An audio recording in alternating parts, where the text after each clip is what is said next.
各位观众、各位听众、各位网友、各位朋友，大家好，欢迎来到派 TV 频道。今天是纽约时间2020年10月31号，星期六。那么还差最后3天啊，我们就要投票选美国总统是谁了。那么新冠后遗症的恐怖啊，我们已经知道了，包括失去嗅觉、味觉、听觉、全身乏力、脱发、血栓，还有中风。那么一次染疫，全身都可能受到影响。那么最近呢？那么英国伦敦帝国理工学院的脑科学系的研究员叫做汉普希尔，他领导进行了一个研究，显示啊，受测试的84285名新冠康复者中，受影响最严重的患者智商啊，直接降了8.5点，相当于啊大脑老化了10年。现在还不能明确的啊，这种可怕的变蠢的后遗症呢，是不是在患者身上持续多长时间？不仅仅是那些因感染新冠入院的人需要注意到这一点啊。事实上啊，那些只有轻微的症状而自己在家隔离的患者，智商也平均下降了4个点，等于啊，你的大脑啊退化了5年。这一发现等于又颠覆了人们的认知。大家通常是这么认为的啊。那么轻症康复的后遗症呢，无非就是身体稍微疲劳一点，吃什么啊，做什么啊，都要小心就好了。万万没想到，事实上，新冠病毒不仅会毒害我们的身体，还会损害我们的大脑。所以现在川普啊，有没有后遗症啊，我们还需要仔细的观察。针对这样的情况，那么科学家们啊，称为新冠脑雾，它包括了失忆啊、思维混乱、注意力难以集中、头晕和遗忘日常的词汇。那么疫情发生至今，美国已经有919万人确诊，死亡了23万人。在之前啊，治疗新冠比较有效的药物，美国人都认为是瑞德西韦，但是现在呢，阿司匹林可能也会加入这个阵营。在10月27号的时候啊，美国的马里兰大学的医学院在《麻醉与镇痛》的杂志上，他发表了一个新的研究。在研究过程中，研究小组查看了412名新冠患者的医疗记录，他们发现其中大约1/4的人啊，在接受了治疗之前或者之后，每天都有服用低剂量的阿司匹林。那么通过对于几个因素啊，比如年龄啊、性别啊、种族啊、体重指数啊，以及高血压和糖尿病等潜在疾病的控制，研究人员他们发现啊，与没有服用阿司匹林的人相比，每天服用小剂量阿司匹林的新冠的患者，他们需要 ICU 治疗的可能性呢，降低了43%，那么需要呼吸机的可能性降低了44%，住院死亡风险也将降低47%。对于阿司匹林为何对新冠患者如此有效呢？通常我们知道新冠病毒会使患者的心脏啊、肺部啊、血管啊或者其他的器官形成了血凝块，而这种血凝块呢，会引起心脏病的发作，那么还引起中风，还有多器官的衰竭而死亡。而阿司匹林的血液稀释作用可以用来防止血凝块的形成，所以才会对新冠患者产生效果。当然了，不过虽然从结果来看啊，阿司匹林对于新冠患者有一定的疗效，不过阿司匹林呢，并不是用来预防新冠病毒的，这点请记好啊，它只是可以帮助那些并发症风险较高的患者。在疫情中啊，很多的中国人看到了一些反制的情况，比如川普坚持不戴口罩居然还受到很多人的欢迎。甚至有美国人认为川普是耶稣的化身，甚至搬出了英文版的圣经里面有川普的字样来佐证。我们知道真正支持川普的这个选民呢，他本身就是一个白人男性居多的。那么我们今天呢，就来探讨一下这个问题。那美国的男性在过去这20-30年实在是被这个奥巴马的政治正确整成了抑郁症患者。比如美国白人过去在这片土地上的原罪这个锅被白人男性背了。比如女性平权被女性抢了很多属于男人的工作，而之前让他们感到骄傲的工作呢，也都转移到了中国，或者被政府干脆永久关闭了。比如奥巴马关掉了煤矿，所有的煤矿工人呢都失业了。那么这些变化让白人男性失去了自尊，他们在整个社会，特别是女人面前是抬不起头的。那整个左翼主导的社会氛围，就好像白人男性从一出生就背着原罪，就跟欠了债一样。所以这些白人男性啊，他们对于自己的状态感到不满，感到非常的失败，因为他们的生活啊又比他们的父辈差，而且还在继续下滑中，看不到任何希望。那么有的人就自暴自弃，干脆是酗酒吸毒，更加沉沦，然后更加被女人或者社会摒弃，然后彻底就没有希望了。女人跟他们离婚啊，房子和孩子留给了女人，只能搬去朋友家睡沙发，甚至流浪睡大街。根据2016年的一份民调显示，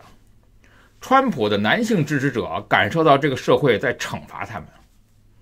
没有其他的原因，仅仅就是因为他们的性别是男人，而他们选择像男人一样活着。那么这些被压抑的白人男性啊，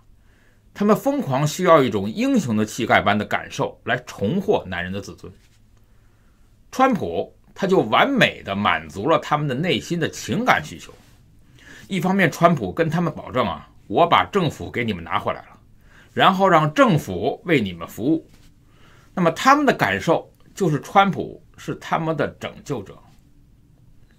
另外一方面，川普让他们本来失去的自尊找到了一个新的锚定点，就是作为一个美国人而自豪。这就是为什么到处都挥舞着 Make America Great Again 的人群。我之前啊听说过一个故事啊，他简单的描述说为什么女学生的粉丝啊比男生更追星。原因就是啊，比如说你们班上啊，你的帅哥看不上普通颜值的女生，那么只和班上的班花眉目传情，眉来眼去的，所以普通的女学生就去追韩国明星。打个比方嘛，那么来表达，那么我现在有一个比你帅100倍的这心上人的情绪。那么简单来说呢，就是女学生她的自尊心受伤了，那么就去追星，从而让自己能够保持自己的自尊心不受伤害。美国的白人男性在这方面啊就类似了，在女人面前啊和社会舆论面前抬不起头，那么又没钱又没好工作，失去了自尊。那么川普就帮他们找到了一个自尊，就是我是一个骄傲的美国人。实际上是白人男性认为啊，我们才是美国的主人，我们的先辈到这里开拓了这片土地，如果你不认同，那你就是其他人，或者在这块土地上比我低一档的人。在疫情期间啊，发生的一些不友善的白人针对亚裔的歧视事件，比如说什么滚回中国啊，其实就是一种类似的这种心态的一种反应。那么部分人的种族歧视呢，恰恰就代表着他们的内心的敏感和脆弱，因为其实他们在过去的几十年内已经受够了。的确有大量极端的白人至上的种族分子的存在呢，当然这是不能否认的。所以当左翼批评美国的时候啊，他们就会反击。我们之前看到过啊，那么黑人的篮球运动员啊对着美国国旗国歌不站起来，后来被川普抨击，然后双方打口水仗。那么左翼就是站在黑人运动员这方，而右翼就站在川普这方，就是这个原因。因为长时间为了政治正确，左翼是不提倡所谓爱国的，更多的是讲白人在这个土地上的原罪，就是当初欺压剥削少数族裔。那么认同这些观念的白人呢，就被称之为白左，会积极主张白人要向黑人和原住民道歉，所以我们看到了下跪。川普支持者啊，当然是不愿意道歉的。以前的殖民又不是他们做的坏事儿，那么可是整个社会的氛围呢，对他们是那么的不友好。川普从来不道歉。另外，川普做事说话呢，让这些人感觉到呢，他是一个真实的人，是一个说什么是什么的人。他说话的方式啊，就像邻居在烧烤摊聊天，而不是在做论文答辩。所以，川普的行为啊，就成为了这些白人男性心中的一种表率和偶像。他们想成为这样的一个人，一个一顿饭吃2个汉堡的人，但他也是一个坏男孩。那么靠自己的所谓的白手起家成为亿万富翁，美国这些白人潜意识里就想成为这样的人，映射到他们内心，他其实就是川普，就好像是他们的自己人。那么川普的成功就是他们的成功，或者学习川普的做事方式，他们也就能成功。所以在防疫的问题上，当大家都批评川普防疫一团糟的时候啊，专家一直认为缺少一个统一性的国家防疫的战略。但实际上，大多数的川普的支持者不是这么想的，他们是认为川普对的。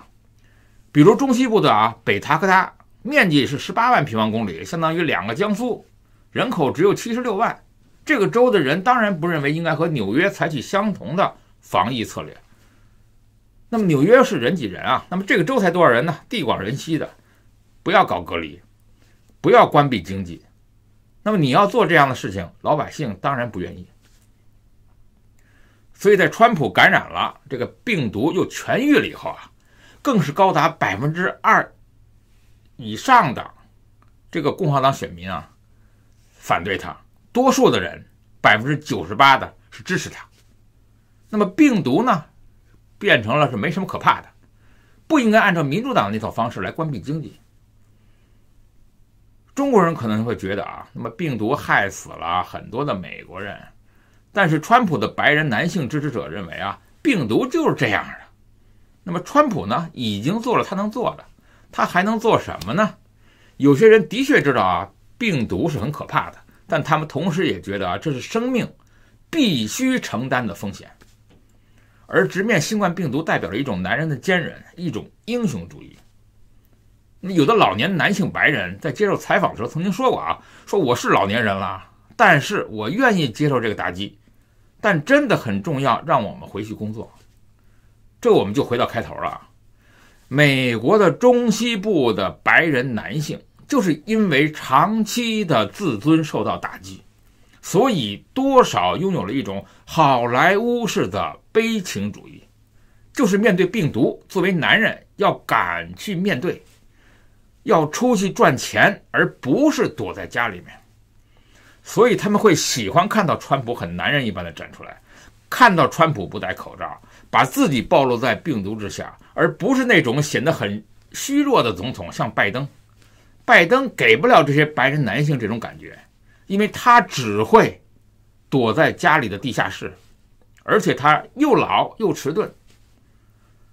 所以他们觉得川普是他们内心的英雄，因为他们自己的内心需要这种英雄主义。当川普被反对派攻击的时候呢，他们就感觉到他们的英雄现在被一堆敌人包围着，他正在和邪恶作战，包括自由派的媒体，包括了政府里面不听话的建制派，还包括了深层政府，还有病毒。所以川普就不知不觉被包装成为一个耶稣基督那样的人，就是他正在为美国人受难，得了新冠病毒。那么这个病毒是为美国人，为了全人类得的，所以他们认为川普就是现代基督，他在为白人男性们承受着痛苦。所以我们总结一下，川普白人男性支持者受够了他们被社会指责是一切问题的根源，他们不想因为他们是白人的身份就道歉，他们不想走出去就感觉带着原罪，他们不想女人、少数族裔、中国等一切人来插队，把他们单独留在队伍最后，所以他们一定要让川普赢。中国还在进行了数字人民币的试点。那么数字人民币方便快捷的支付方式呢，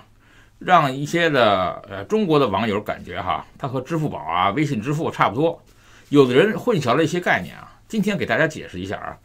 到底什么是数字人民币，什么是支付宝，什么是微信支付，它们之间的区别是什么？每个人以为数字人民币会干掉微信支付和支付宝，其实是不一样的，二者是根本不一样。微信支付和支付宝呢，它本身就是一个金融基础设施，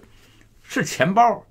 而数字人民币呢是支付工具，是钱包里的内容，一个是钱，一个是支付工具，完全是性质不同的两个东西，它们是没有可比性的。至于它们之间的竞争也是根本不存在的。那么数字人民币发行以后呢，还是可以用微信支付，还是可以用支付宝进行支付，只不过你的钱包里呢装的内容就增加了这个中央的央行的数字货币。那么腾讯和各自的这种商业银行、微众银行和网商银行呢，也属于运营机构，所以和数字人民币呢也不存在着任何竞争关系。所以说到底，数字人民币和纸币有什么区别呢？那么除了它们形态不一样，两者其实呢没区别。有的传言说目前为止还不能确定是谣言，说是数字人民币不能换外币，不能买黄金，理论上是误解。这种误解呢，理论上是不了解数字人民币和钱币的关系，特别是纸币的关系。那么中国人民银行它有一个数字货币研究所，这个所长叫做穆长春，他解释说数字人民币和纸钞硬币是等价的。那么纸钞能买的东西数字人民币也能买，纸钞能兑换的外币，数字人民币也能兑换。这是因为数字人民币是由人民银行发行的数字形式的法定货币，具有价值特征和法偿性。不管你信不信我暂时信了那么我们知道拒收数字人民币呢是不可以的，所以用数字人民币来兑换外币呢，购买黄金呢也没有问题，但只是我们听其言观其行。那么既然数字人民币和纸币的现金一样，而且还更方便，那么会不会很快的来取代纸币现金呢？那么中国的这个数字研究所的这个所长解释说他说不用担心，数字人民币发行多少呢？只要老百姓有使用纸钞的要求呢，人民银行就不会停止纸钞的供应。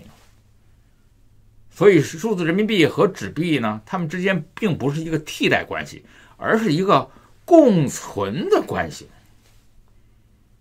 另外呢，这个数字人民币还有什么更大的优势呢？说最大的优势呢，就是兑换免费。我们知道，通常使用网络支付的人呢，都知道通过第三方支付提现是需要手续费或者服务费的。那么数字人民币呢，它的兑换是免费的。那么没有流通费和服务费，用起来呢当然是更实惠。但实际上数字人民币还有不少支付宝、微信支付不具备的优势，号称是用支付宝、微信支付还需要网络，而用数字人民币呢，支付不用网络，手机有电一碰就行。还比如说是支付宝和微信支付它是以个人的银行账户绑定的，需要你实名支付，而数字人民币呢，在不违法犯罪的情况下可以匿名支付，保证很大的隐私。虽然我们认为它是狡辩，因为前提是你保证没有违法犯罪的情况下，就是说如果你违法犯罪了，你就可以被追踪、被发现。最主要的是他们反复强调的是，不管是微信支付也好支付宝也好他们都要绑定银行卡。可是呢，数字货币呢，不需要绑定在任何的银行账户上，属于直接就能用。当然了，最大的问题是当下这些条例在试行中会不会出现新的问题？特别是我们要看到最近的很多交易甚至包括在深圳买卖房子的过程中，有一部分是现金支付，一部分已经变成了数字人民币支付。那么接下来我们要冷静的观察，到底这个数字人民币对于你的花销的行为、使用现金的行为有没有追踪的功能？这个追踪的功能特别是在国外甚至海外是严格的规范的，这属于个人隐私的范畴。那么我们要看数字人民币的试行情况如何，是不是真的可以以此作为一个战略，来最终来取代美元的霸主地位。派 TV，欢迎订阅，我们下次见。